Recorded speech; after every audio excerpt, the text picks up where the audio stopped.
Everyone's talking about ChatGPT right now. And today we're going to talk about a few ways that it can help with a dyslexic person's learning.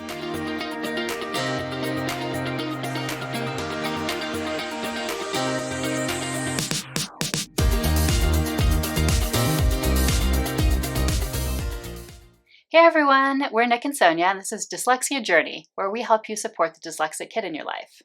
And welcome today to our first in a series about ChatGPT, both about the potential usefulness of it for dyslexic people, and we'll get in a later episode into some of the potential problems as well.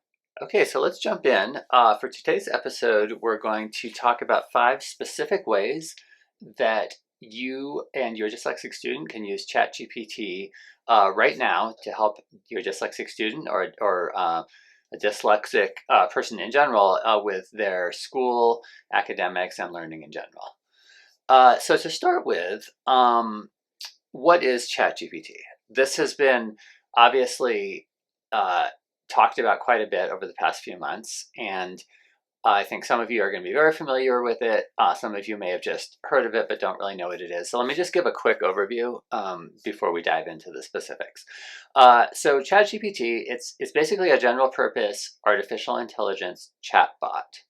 And by chatbot, we mean something that is interactive, that you can type questions and it will give you written responses. It was developed by a company slash nonprofit. I'm not sure the exact way that the structure of this entity, but this organization called OpenAI, and it is available at chat.openai.com. And that is actually a free version that you can get there. You do have to create an account, and there is a premium version as well that does cost, but we found that the free version was really good, and that's what we're talking about today. Yeah, so this is something that you can start using right now completely for free. All right, so let's jump in. I guess, as I said, we have sort of 5 tips, 5 suggestions about how you can start using ChatGPT to help with your dyslexic students' schoolwork and so on. So tip number 1 here is you can ask ChatGPT to explain concepts or historical events or really anything on a wide range of topics. And ChatGPT just has this incredible knowledge base sort of built in that it can explain almost any topic you ask it in almost any field in pretty great detail or in simplified form, and you kind of have to know what to ask for in order to get sort of the level of response that you want. But the nice thing is that you can adjust that as you go. Like if you feel like the response, you can tell it wasn't quite right, you can keep asking it either, just to do it in a different way or a different level. Yeah. And so as an example query, you could say, can you explain the Spanish-American War in 1 paragraph? And that's sort of limiting the scope. So like you're asking for a pretty concise summary. Or you could say something like, can you explain DNA replication to a middle schooler? And then that will get it to try to adjust, not necessarily the length, but the sort of level, the vocabulary, and the tone of how it's explaining it. Right, and I also asked it to explain quarks, the scientific thing there, to a kindergartner, because I wanted to try that level, and it was really interesting because it used very concrete metaphors, like it said building blocks like Legos, and it said about one of the forces, it's like a glue holding them together. So I was really impressed by how it was sort of trying to engage a kindergartner. There's maybe one little thing it said that I didn't think that they would know. I think it said positive and negative at one point, and the kindergartner wouldn't know that. But overall, it was absolutely trying to explain in a way that a kindergartner could understand. And not only that, but it tends to, the way its tone, like Nick said, it also puts that way. So like it had one part that was like sort of an excited exclamation point kind of kind of a sentence in there. And so it was like in that sort of engaging tone that you'd think of, like that a kindergarten teacher would have, which I thought was really interesting. Hmm. Yeah, and one I guess sort of additional point to make about this tip is that this is really useful for kind of supplementing stuff that you're supposed to be reading or that you're supposed to be understanding from a teacher, because as we know, all students, dyslexic or not, learn in very different ways and require kind of different types of explanations sometimes to understand something. So if a teacher explains something, maybe half the kids in the class will understand it, but maybe the other half won't and just need it explained in a slightly different way. And the nice thing about ChatGPT is you can actually get it to explain things to you in different ways. Mm-hmm. And not just a single way. Like you can ask it, will explain that to me again differently, and it will do that, right? Mm-hmm. Like it. So it's kind of like going to office hours or talking to your teacher and trying but having a teacher who can really try to sort of shift the way they're explaining stuff. Yeah. And then the second way that we want to talk about today that ChatGPT can help your dyslexic student is you can actually feed it a chunk of text and ask it to, for example, summarize it. So it could be from history or for something else. And this can be really useful if something is maybe worded in a not straightforward kind of way. And this is classic stuff, right? That dyslexic people have trouble parsing. They have trouble often with just like what we, maybe it's like a more formal way of talking, but it can sometimes be an awkward phrasing and things like that too. And so it can really help to unpack some of these sentences and some of these paragraphs that are like that. And I think just on a personal note, like a lot of what the homework help is that I do personally is like reading aloud like this. And, sometimes it's to help with understanding, but often, when I read it out loud, there's the tone comes across and in a way where the meaning becomes clearer. So this is a different way that could be helpful, other than having to necessarily, so let's say, read something out loud. Yeah, definitely. I guess I'll talk about a couple examples that I played with for ChatGPT. One is I gave it a pretty dense scientific article from a magazine called Quantum Magazine, which is written for like a college-educated audience. And I asked it to summarize it for a fifth grader, and it came up with like, I was very impressed. It was like a one-paragraph summary of this very dense article that captured the essence of it and used vocabulary that a fifth grader would understand. So, one key benefit there that I think you're seeing is that one problem that dyslexic students face is just the volume of the reading. It just takes so long to read a long article. And so if you can sort of get the essence of something by reading a one paragraph summary, that's just a lot less reading, a lot less time they're going to have to spend on it. Right. And just to add in there, if you're wondering if, you might miss something in the detail or whatever, I think most of the time you don't need that. Even if you did, though, I think often what's helpful to a dyslexic person is to make sure they're getting the gist of it to start with. Like having that context of what the gist is, then can be helpful for going back in and reading in more detail if they needed to. Exactly. And then the other way that this that I was playing around with this that I think can be super useful for dyslexic students is often by the time you get to high school, in like history class mostly, you're asked to look at kind of primary sources,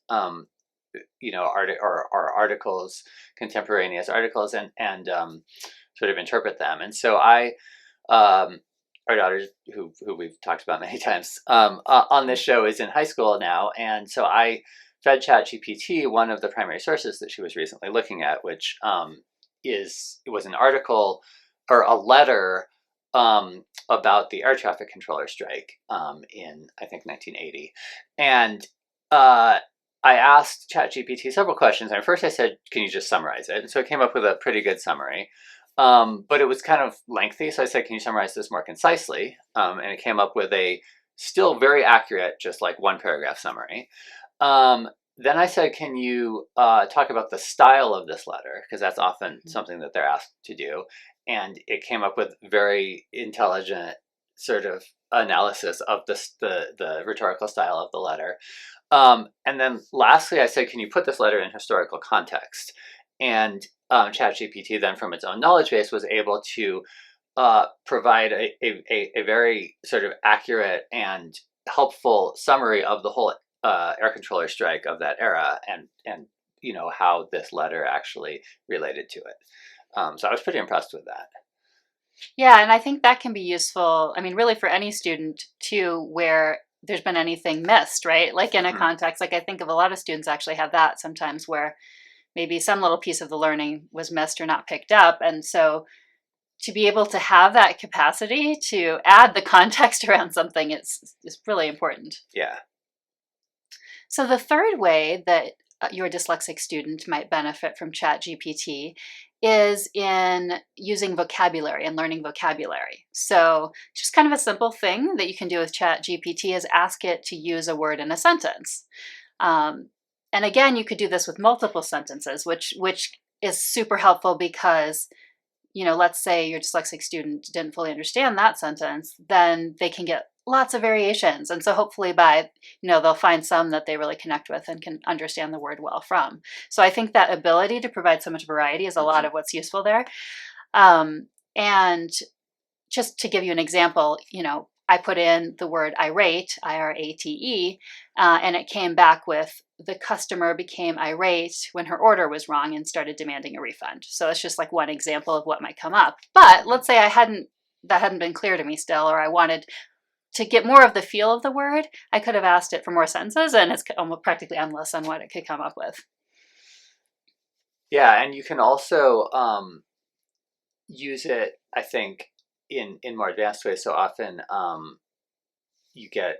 students will get a vocabulary list that they have to learn for the week, like 10 words, and sometimes there'll be words that are kind of similar that they have to learn how to distinguish. And so I think ChatGPT can be useful there as well, to kind of ask for, like, you know show me these two kind of similar words in sentences, and show me how they're similar and how they're different. Right. Yeah. So Yeah. really getting at the nuances Yeah, there. exactly. Okay, so moving on to more like the math and science topics Mhm. for our tip number 4 on how your dyslexic student might use Chat GPT is just simply in sample problems. Yeah. And so I was last week helping our daughter study for a physics test. And um, we were doing some practice problems. And so I was asking ChatGPT to solve these word problems, both in math and in physics, actually. We had some word problems in both of those. And what I really like about the way that ChatGPT presents answers to math and physics problems is, first, it'll have a short couple sentences giving an overview of the problem, and sort of saying, like, okay, well, this is, in order to solve this problem, you're given this, and we need to figure out this, and you do this by applying this principle, which I think is super helpful for everyone. But I've noticed, especially for dyslexic kids, to have Mhm. that really overview of like where you're trying to get to Mhm. before you jump into a problem. Because often there's that holistic thinking that's part of the Yeah, learning style. So, yeah, mhm. exactly. And then secondly, it doesn't just give you an answer. Obviously, that wouldn't be very helpful. It really goes step by step and shows the intermediate results at each step, and explains the principle behind each step that it's solving. Mhm. So, uh, you know, we're going to get into some caveats around using Chat GPT at the end here. I just want to say one thing while we're on this topic, which we'll probably reiterate at the end, is that when it comes to math and physics, actually ChatGPT only got the final answer correct, at least in the problems that I was working on with my daughter, about half the time. So you need to be very careful about not just trusting the calculations. Mhm. But in terms of sort of ways to approach problems and the concepts, and how to, like, parse a word problem and step through it, it's super useful. Yeah. Okay, so for our fifth and final tip for today, ChatGPT can actually be super useful for helping your child study for exams. And this can be done in a few ways. So going back to our previous tip 4, I mean, obviously just asking ChatGPT for help working through problems and understanding how to approach problems is one way that you can study for exams. But even more interestingly, you can use ChatGPT to generate content for you to study. So for example, sticking with math and sciences for the moment, you can ask ChatGPT to give you example problems to practice on. And so for example, you could feed it a word problem and then say, can you give me a practice problem that is similar to this one, but with different numbers or something like that. Mm-hmm. And then it'll come up with not only a problem with different numbers, but like a slightly different scenario. So if you say, if the problem you gave it is like a car is moving at a certain speed and then it takes this long to stop or whatever, it'll come back with something like a crate is being pulled at this speed and takes a certain amount of time to stop, which is kind of what trips up a lot of students in word problems, but I think especially dyslexic students who have more trouble reading and parsing the actual English content, is the sort of those kind of differences that don't actually affect the numbers, right? So it's good to be able to practice just kind of like reading different kinds of word problems.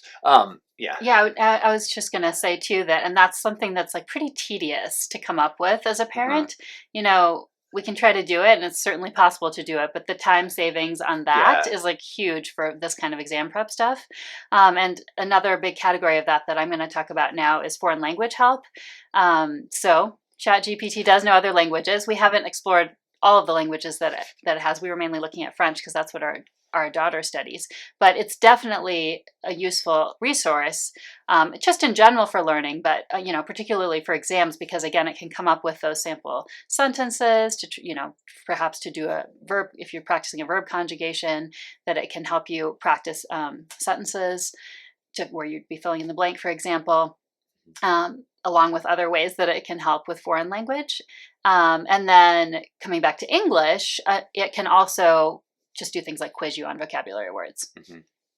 Yeah, I mean, you can ask ChatGPT for, in French or English, like, can you give me some sentences where I have to fill in the blanks? And like, it'll actually do that for you. Yeah, and I mean, I guess, and everyone can benefit from this, right? Yeah. And not just dyslexic students, but I think sometimes because we're doing more homework help with them than average, that's why it feels extra important and useful in this particular case. Yep. All right, so those are our 5 tips for today. Look out for some ones in future episodes as well.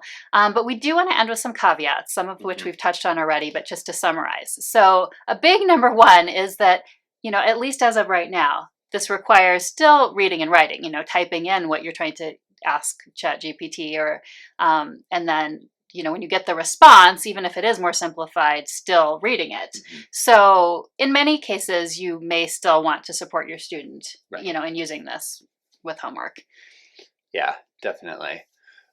I guess caveat number 2 is you don't want your child to become too dependent on it, in the sense that obviously we always want our children to be able to think critically for themselves. So if you're asking, you sort of, if you're just, asking it for the key points of an article and then copying those points down,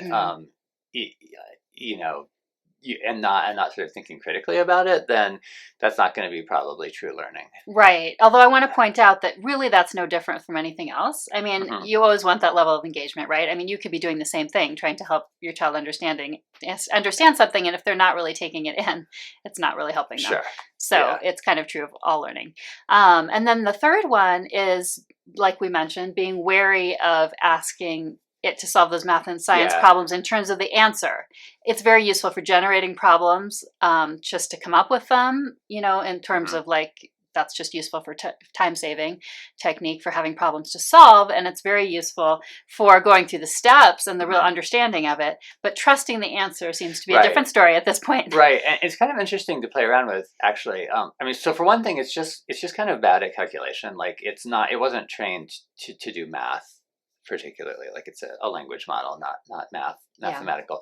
So it kind of can make some mistakes in that way. But what's interesting about it is that you can actually interact with it. So if it gives you an answer that you don't think is right, you could say, like, I said things like, oh, well, that's not what I got. And then ChatGPT will kind of like rerun the problem. And it'll say, oh, I apologize for the error. Here's how you actually do it. And sometimes it'll actually correct itself. Which is interesting that it can do that. Yeah. I find that fascinating. Yeah. Okay, so our fourth caveat is a huge one here, which is you need to make sure that your child's teacher and school, you need to understand the rules around using ChatGPT and what is allowed and what is not allowed. Right. So, like, this is, like any sort of use of the internet in general, your child and you need to really understand what is going to be allowed by that teacher in that class. Right. And then our final caveat for today is that you need to know kind of the tips to work with it that will help it to function best to help you. So an example of that is what we talked about earlier. Like you maybe want to ask what level of response you want. And this can be interactive, like I said before. It's not like you can only ask it one time. So if you realize that it was too complex for what you wanted or you wanted it in a different way, you can keep asking it. But you do have to have that engagement of trying to sort of get it to come out with what you're after. Yeah, exactly. All right, well, those are our tips and our caveats. We'd love to hear your experiences using ChatGPT with your dyslexic kid. And if you haven't tried it yet, it's super easy to set up. Just go to chat.openai.com, create an account, and jump in.